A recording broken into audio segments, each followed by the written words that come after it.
I'm here with Professor Stephen Heppell, and we've been talking about how difficult it is to pin down one subject that we could talk about today. I'm really keen to start with, you come here regularly, both to the region and to this event.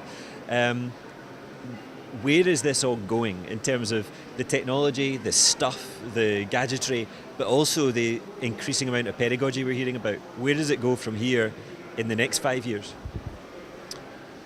I think there are three things you can observe just walking around the show, having conversations in the coffee bar. My voice has gone too many conversations. I mean, first of all, I think you're in a region that's got 3,500 years of history of valuing learning. So coming at learning with fresh eyes and a massive history means you do get really fresh thinking. And you see that, I think, in how grounded everything is. You walk around here, it's not maths per se, it's grounded maths, it's engineering, it's science, it's real stuff. And I think there's a very clear view that learning is the way you make the world better, rather than learning is a way to preserve the world we already had. And the pace of change in Dubai, from catching oysters through fishing to global hub of the world, I think says all that really nicely. What do you think the lesson that the rest of the world could learn from Dubai might be because of what you've just described there? In a way, I think the rest of the world will struggle to learn the lesson, because what Dubai has done is look at how that lag between government policy and fast-moving teachers and children has grown, and they've said, let's get out there to where the innovation is. And so Dubai really has learned from the rest of the world. It's a bit hard for that to happen the other way around, for the world to say, oh, that's what we were doing wrong, Well, they will, but it'll be 5 or 6 years yet, I think. And it's well known, if you want to find Professor Stephen Heppell in a conference, follow the students.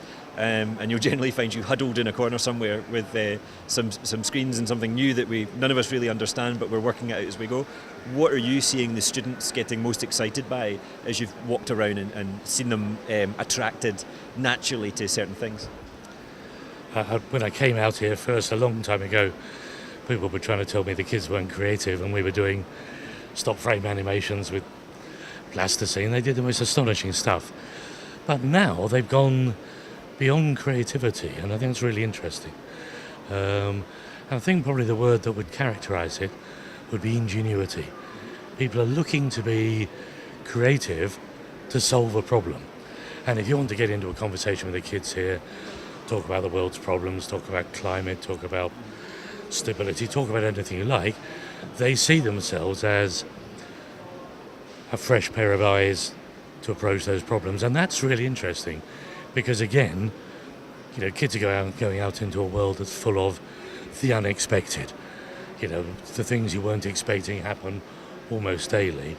And the only way you're going to cope with that is to have a curriculum that's moving so fast, it is unexpected too. So, the curriculum here is moving quickly. Look at what's happened in the last 2 or 3 years.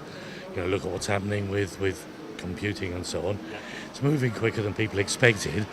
That unexpectedness is the key to give a platform to kids to build their ingenuity on. However, the huge problem in the region, is problem everywhere in the world, is they say, how on earth do we get enough teachers to move forward quickly enough, and teacher training, teacher education, but actually, for me, it's about empowering the children to help each other well. Learner-led design, learner-led innovation, mixed stage teaching, stage not age. These are the phrases you and I hear in the coolest schools around the world, and they are all passing it back to the children to help each other. And you have a lot of kids here, you've got a wonderfully diverse set of cultures, so it's a better place to prototype world learning you'd struggle to find. And trusting the children to be leaders of learning and leaders of learning, if you see what I mean, is pretty necessary. It's necessary, but I think as well for teachers in this particular region, it is, whether they're in a state school or an international school, it's quite a big ask, and a lot are either afraid or perceive there to be greater barriers to that than there might be. What kinds of things could a teacher do, next week, having been inspired by something they've seen here, how can they begin to take some action in their own grounds to do that very thing of letting learners become the leader? Well, I was literally a little late arriving for this because I was pinned down by a friend here a friend, I just met him, who's teaching in West Africa and just come out on my keynote and is saying, that's what I need to do. And what he's gone back to do is to say to the kids, how can we make learning better? What research can we do to look at as your eyes go around the school, everything your eyes settle on, is an object of learning, is an object of curiosity from which we can build solutions of ingenuity. And he suddenly got it that what you're doing is throwing a match into the box of fireworks that is children's imagination and watching what happens. So, it doesn't take much. It's that fundamental question, how can we make learning better? And then saying to the kids, I don't want your opinion, I want your research, I want you to find out what the others have done, get their ingredients, bring them back, build a recipe of great learning. That's all you have to do. It brings a whole new dimension to doing your homework, when doing your homework is go and learn how to learn for yourself. And of course, one of the sad things in my life is I look at the places parents build for children to do homework, and they're little pastiches of the classroom with a boring desk facing the wall, light levels are too low, and the parents can't work out why the kids don't want to keep doing the homework because the space they built for learning is like a mock-up of a 1990s classroom. You want to see them doing their homework, get them out in the world doing relevant learning, and you won't be able to stop them. I think learning for real is something that this event is trying to promote, trying to push. What is your principal gain from attending GESS 2016? Well, I was just saying that to the organisers a little earlier. I think they really have done well here. I mean, I think they fought a battle, to get the voice of the learner, the relevance of the learning, to get grounded stuff in place. I was out in Hong Kong a little while back. Great conference, opened with, ministers talking to children, lots of cameras and voices. Here, you go around the stands and everybody's talking about what the kids might do with their stuff.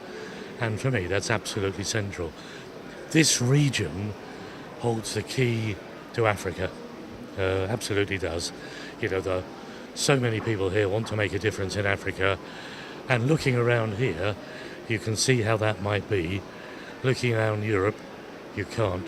That's why I'm here. Thank you very much, Professor Stephen Heppell, who is hanging out with us for the whole week here at GESS 2016.